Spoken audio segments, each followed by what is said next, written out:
Hello everyone. Today I'm making chocolate chip Cookies.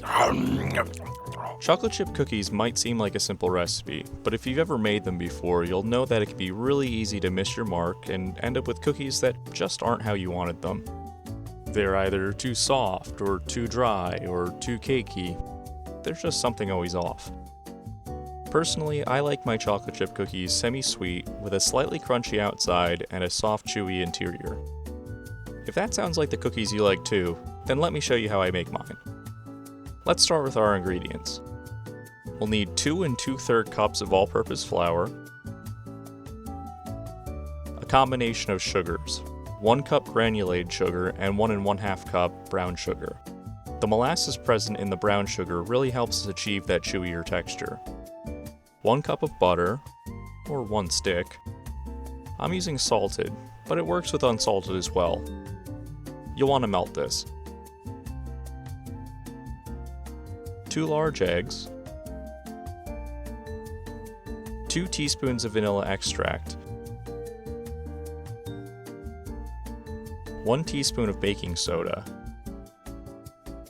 and of course, chocolate. Chocolate? Did you say chocolate? Yes, chocolate. Chocolate? I'm using 1 cup of dark chocolate chips and 1 cup of milk chocolate chips. Chocolate! Chocolate! Chocolate! And some salt. To begin, we'll mix our butter and sugar. We want the butter to be fully absorbed into the sugar, while the sugar gently dissolves into it. This isn't necessarily creaming our butter and sugar. Many cake and cookie recipes may have you cream your butter and sugar, a process where you're incorporating air into the mixture. That's not exactly what we're doing here, because we don't want our cookies cakey or bready in texture. But we will be introducing air into the mixture at a later step. So for now, just make sure the butter is thoroughly worked in until it's a consistent, smooth paste throughout. At this point, we'll add our vanilla and our eggs. Now we're going to whip this mixture for a bit. This is where we'll be almost creaming our butter and sugar. We're introducing air into the mixture, but with the eggs involved, these air bubble structures will be a little different than they would be without them. As we mix, you'll notice the color of the mixture becoming lighter. That's the air bubbles being incorporated, and that's a good thing. We don't want to undermix it, but we also don't want to overmix it. We'll know our mixture is just right when you can make ribbons with it. These little structures that sit on the surface before dissolving back in. That's how you know you have some structure within your mixture. If it's undermixed, these won't form, and if it's overmixed, they won't dissolve and reincorporate into the mixture. This is looking good, so let's get back to our flour. We'll add our baking soda and a little salt. Then we'll mix those in thoroughly.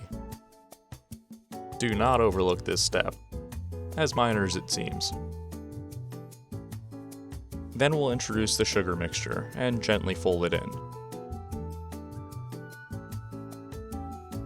Carefully scrape along the sides of the bowl, folding the sugar and butter mixture into the flour, then back onto itself. We do not want to overmix this. This folding motion prevents us from working the dough too much, which can be detrimental to the texture of our cookies. Once the flour is mixed in, it's good.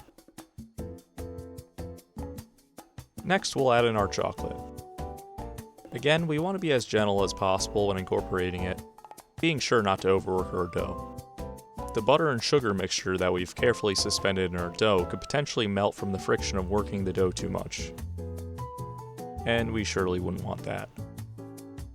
Just fold it onto itself until all of the chocolate chips stick into the dough. Then we'll place the dough in the refrigerator for at least 1 hour. Now that our dough is chilled, it's ready to be worked with. You can make your cookies as big or small as you like, but I find that 1 1/2 to 2 tablespoon dough balls is generally the ideal size for the best results. Your cooking times will change depending on the size of the dough as well, so it's important to take note of that. We'll just put them onto a baking tray lined with baking paper, giving them a little room to expand. Then we'll get these into a preheated oven at 175 degrees Celsius, that's about 350 Fahrenheit, for about 10 to 12 minutes. This will change depending on your oven, so keep an eye on them for the final minutes to determine if they need an extra minute or two. With our remaining dough, we can easily form them into logs and store them in the freezer, so we can have cookie dough whenever we want. We'll just scoop out our dough onto some baking paper, forming it into compact logs, making sure we don't leave any air pockets or gaps. And then wrap these in plastic wrap to store in the freezer for up to 3 to 4 months, or whenever we want another cookie. You've probably already seen pre-made cookie dough logs at the store like this. After 12 minutes, these chocolate chip cookies came out great. Just how I like them. There's crunchy edges and that classic chewy and gooey interior. I hope you all enjoyed this video, and now feel inspired to make some cookies for your friends. Or just yourself. That's fine too. You can help me make more videos by liking and subscribing. And as always, thanks for watching.